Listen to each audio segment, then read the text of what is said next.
Ketua Umum PSSI Erick Thohir mengungkapkan pintu naturalisasi untuk Emil Audero belum sepenuhnya tertutup. Dalam wawancara bersama dengan media Italia, Corriere dello Sport, Erick Thohir menyebutkan jika siap membahas hal ini lebih lanjut dengan kiper milik FC Como tersebut.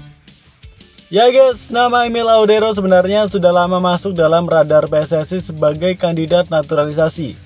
Ayahnya, Edi Mulyadi, merupakan warga negara Indonesia asli asal Nusa Tenggara Barat, membuat Emil memiliki garis keturunan Indonesia yang sah. Namun, rencana naturalisasi Emil pernah terganjal oleh sikap sang ayah yang menolak mentah-mentah usulan tersebut. Alasan utamanya adalah Emil memiliki ambisi yang sangat besar untuk bisa bermain di Piala Dunia yang saat itu dianggap mustahil tercapai bersama dengan timnas Indonesia. Akan tetapi, kondisi kini mulai berubah, terutama dengan peluang Indonesia untuk tampil di Piala Dunia 2026.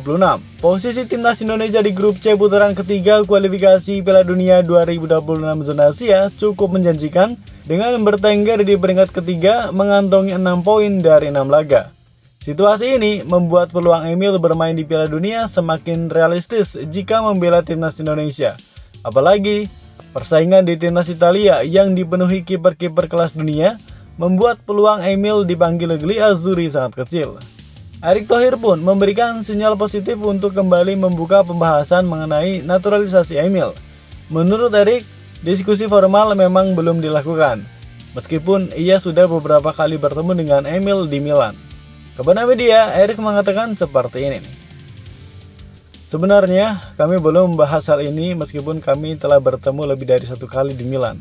Saya juga mengenal keluarganya.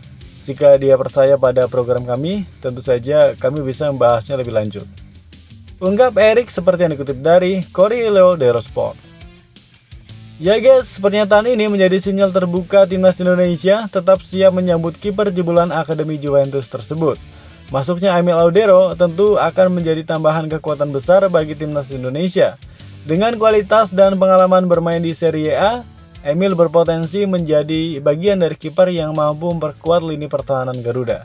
Emil kini bermain untuk FC Como setelah sebelumnya membela tim-tim besar seperti Juventus, Inter Milan, dan Sampdoria. Pengalamannya di kompetisi tingkat tinggi membuat Emil bisa menjadi pesaing ketat bagi kiper timnas Indonesia saat ini. Meskipun Indonesia sudah memiliki kiper naturalisasi Martin Paes, kehadiran Emil akan menciptakan persaingan sehat di bawah Mister Gawang. Hal ini tentunya berdampak positif pada peningkatan kualitas penjaga gawang dalam skuad Garuda. Bagi Emil, membela timnas Indonesia bisa menjadi keputusan besar untuk mewujudkan impiannya tampil di Piala Dunia.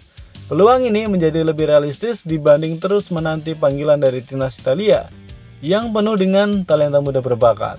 Namun yang kini menjadi pertanyaan adalah, jika Emil hanya baru mau dinaturalisasi setelah Indonesia benar-benar sudah masuk ke Piala Dunia 2026, tanpa mau berjuang di babak kualifikasi, bagaimana nih komentar kalian?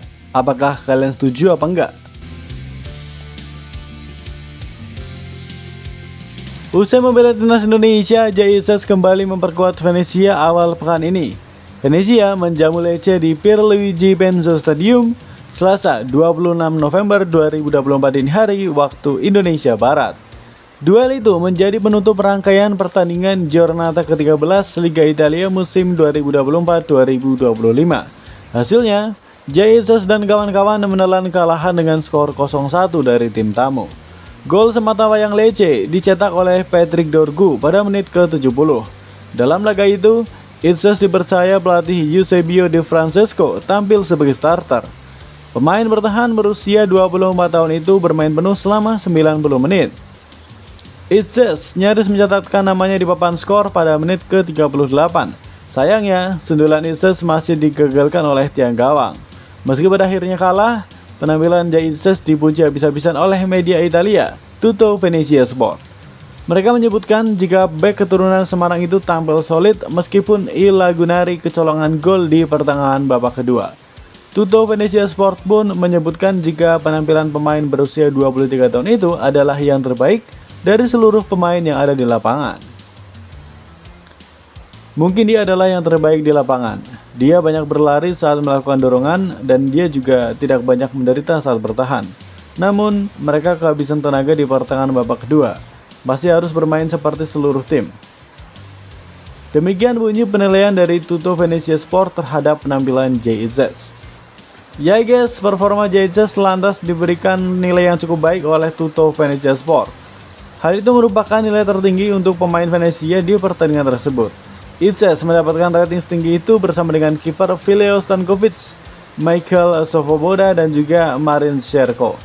Bagi Venezia, kekalahan dari Lecce menjadi kali ketiga secara beruntun di Serie A.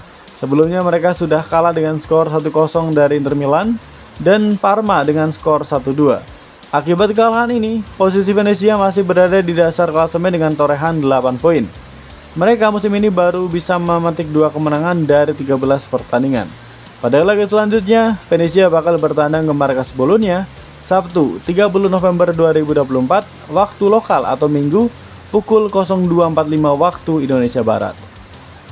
Menilik dari penampilannya yang diperlihatkan oleh JIZS bersama dengan Venezia di Liga Italia, saat ini banyak sekali tim-tim raksasa dari Liga Italia yang berebut untuk mendapatkan tanda tangannya.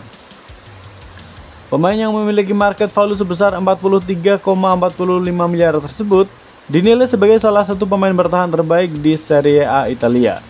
Bukan tidak mungkin tim-tim seperti Juventus, AC Milan, Inter Milan, dan juga Lazio berkeinginan untuk mendapatkan tanda tangannya di akhir musim nanti. Oke guys, dalam kesempatan kali ini admin ingin bertanya sama kalian nih. Jika kalian berada di posisi JIZS dan mendapatkan tawaran dari AC Milan, Juventus, Inter Milan, dan Lazio untuk bergabung di musim depan, kira-kira kalian pilih yang mana nih? Tulis jawaban kalian di kolom komentar ya, dan jangan lupa sertakan juga apa alasannya.